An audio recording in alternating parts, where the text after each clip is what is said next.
le fil du frère Osée qui viendra compléter mon fil.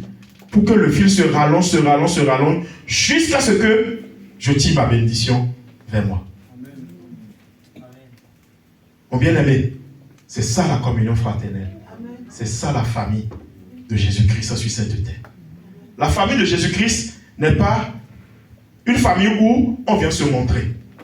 C'est une famille où on vient pour être guéri. Parce que nous sommes tous des malades spirituels. Comme Dieu l'a dit.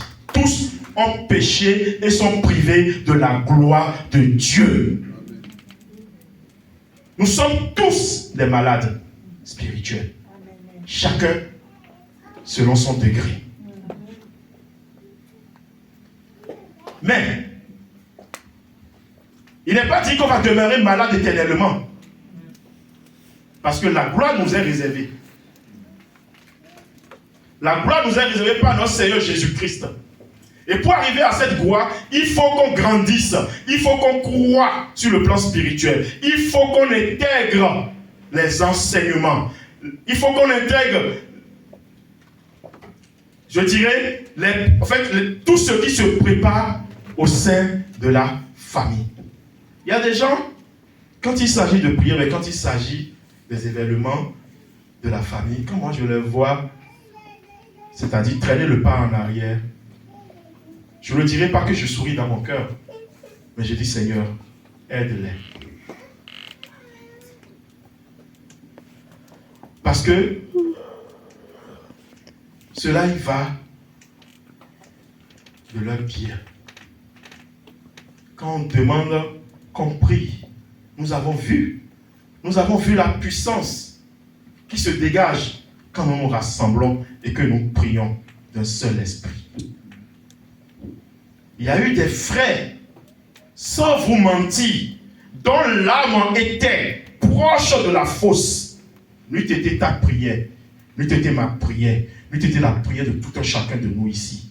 Peut-être qu'on aurait dit qu'à Ephrata, les fidèles meurent. Mais ça n'arrivera jamais. Amen. Tant qu'il y aura des justes. Tant que nous soupirons d'après Christ et que nous le servons en vérité et en esprit, ça n'arrivera jamais. Je vous le dis. Amen.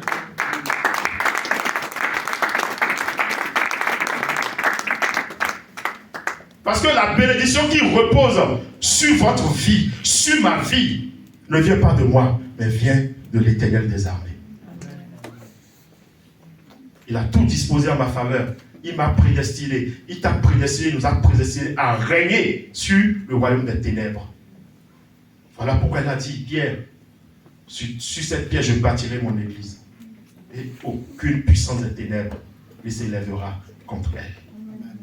Et de la même manière, Christ a dit ça. Moi, je dis aujourd'hui, tel que ça a commencé, nous grandirons. Je déclare, au nom de Jésus-Christ, que tel que ça a commencé, chacun de nous aura sa coupe qui sera pleine. Et de lui naîtra encore d'autres enfants pour la croissance de l'Église universelle. Je suis un enfant d'Ephrata. Je suis un enfant du pasteur d'Élie. La grâce qu'il a reçue, je ne sais pas quand est-ce qu'il a donné sa vie à Jésus-Christ. Je ne le sais pas. Il a reçu une grâce dans la communion fraternelle. Il a reçu une grâce de la part de ses aînés qui ont reçu. Mais bien aimé, si Dieu pouvait nous ouvrir les yeux pour comprendre ces choses-là, nous allons éviter de nous laisser à des futilités.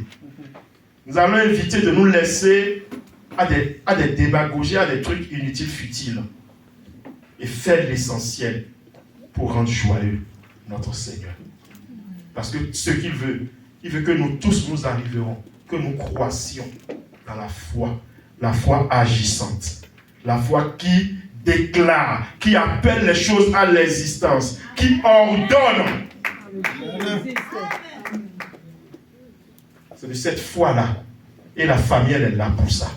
De la même manière, un enfant qui naît, et je l'ai démontré le dimanche dernier, a besoin de ce cocon familial pour se construire et devenir indépendant et affronter la vie réelle. C'est de la même manière un bébé spirituel, un nouveau-né spirituel a besoin de sa famille spirituelle pour croître, pour devenir un géant spirituel, pour terrasser. Voilà les bénédictions qui sont attachées. Les bénédictions qui sont attachées, elles sont certes spirituelles. Mais si nous restons unis, nous verrons la matérialisation de ces bénédictions spirituelles dans notre vie. Mais bien aimés,